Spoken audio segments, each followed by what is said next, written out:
Well, I think the first thing we did was we actually contacted John.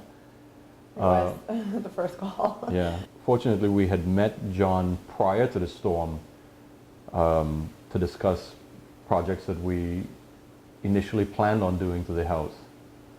So it was instantaneous that when the storm hit, we needed John to come and assess everything that had been damaged and what it would take to get us back up and running. Well, we initially had issues with the way the house sat in regards to its height versus the street.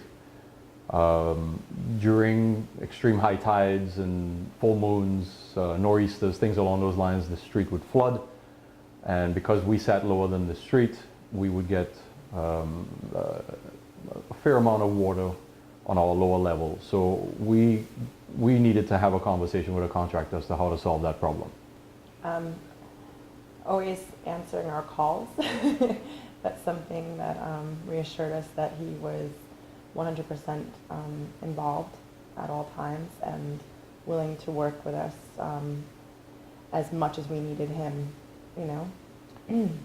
The one thing that I think was most important for us to that question specifically is that John never made you feel like you were part of ongoing projects with other people.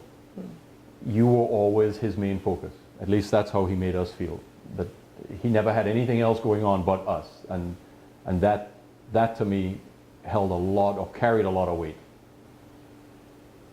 I would refer John just because, like my husband has said, we felt like we had a friend helping us throughout this project, not just a contractor. Yeah, that's the absolute truth.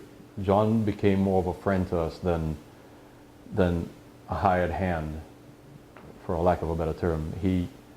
He certainly took our project to heart and walked us through every step of the way. I mean, there were many instances where we questioned certain things about our own decisions, and he sat us down and walked us through every aspect of those decisions so that we can be, one, more educated, and two, just that much more comfortable with whatever our final decision was.